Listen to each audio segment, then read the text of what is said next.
Dear friends, I hope you all are well. आज हम discuss करेंगे GST applicability on personal guarantee given by director and corporate guarantee by given by group companies to banks for loan taken by the group companies. So basically अभी recent में क्या हुआ है, 26 October 2023 एक notification issue हुई है 52/2023 जिसने एक नया सब रूल 2 ऐड कर दिया रूल 28 को। नंबर 2, एक सर्कुलर इशू है 204/16/2023 on same date, that is 26 October 2023। Both are applicable from the same date. अब इसके अंदर हम डिस्कस करेंगे पहले जीएसटी एप्लीकेबिलिटी की क्या चीज़ है, कॉर्पोरेट गारंटीज क्या है, पर्सनल गारंटी क्या है। Basically as per schedule 1 of GST the read with section 7 of GST CGST Act, even supplier services by related person to the another related person is taxable even if made without consideration।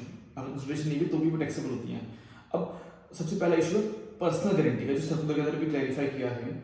जो director personnel guarantee देते हैं banks को for loan taken by the companies, इसके अंदर taxable value क्या होगी, मतलब जो डायरेक्टर को पे करनी होगी। तो इसके अंदर बेसिकली क्या है, आरबीआई की गाइडलाइंस हैं जो ये कहती हैं कि अगर डायरेक्टर ने कोई गारंटी दिया बैंक को for loan taken by the company, director shall not charge for that guarantee given, को उसको रेमुनरेशन चार्ज ही नहीं करनी चाहिए। तो उस केस में अगर हम इसकी वैल्यूएशन रूल्स में जाएं, रूल 28 के अंदर जाएं, तो वहाँ पे इसका ओपन मार्केट वैल्यू नील हो जाएगी। सो इस केस में जीएसटी एप्लीकेबल ही नहीं होगा अगर कोई पर्सनल गारंटी डायरेक्टर देता है अपनी कंपनी के लिए। Second case, corporate guarantee given by one group company for loan taken by another company, that is holding subsidiary holding or any other case। इस केस में क्या है, अब as per this new rule 28 sub rule 2 the taxable value shall be 1% of the guarantee amount। तो ये नया add हो गया है from the 26 October 2023, irrespective of the recipient is liable to take full ITC or partial ITC। सो अगर किसी एक group company ने दूसरी ग्रुप कंपनी के लिए कोई कॉर्पोरेट गारंटी दी है तो उसको 1% will be treated as supplier service, 1% of the guarantee amount will be treated supplier service को उसका इनवॉइस रेज करना पड़ेगा और जीएसटी पे डिस्चार्ज करना पड़ेगा। ये अब कंपलसरी है फ्रॉम 26 अक्टूबर 2023। अब 1% क्लियरली लिखा है गारंटी अमाउंट का। लेट्स से अगर लोन 100 करोड़ का है और गारंटी दी गई है, गारंटी दी हम लोगों ने 120 करोड़ की, तो गारंटी अमाउंट 120 करोड़ होगी, तो 120 करोड़ का 1% shall be treated as a taxable value of supplier service, तो उस पर जीएसटी पे करना है। एक तो ये चेंज है।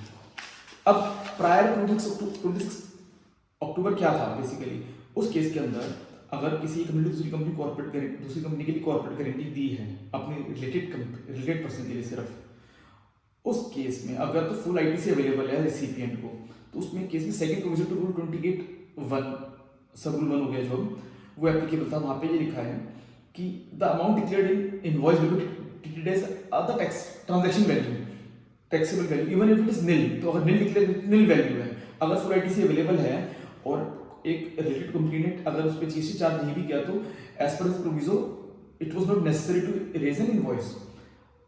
और प्रायर 26 अक्टूबर अगर रिसिपिएंट को जिसके लिए गारंटी दिया उसको पार्शियल इनपुट मिलता है, लेट्स से अल्कोहल कंपनी हो सकती है, ऑयल कंपनी हो सकती है, कुछ भी हो सकता है, उस केस में जो सप्लायर ऑफ सर्विस है उसको अपनी इस कॉर्पोरेट गारंटी अमाउंट की वैल्यूएशन केयरफुली करा के इनवॉइस रेज करना पड़ेगा प्रायर 26 अक्टूबर।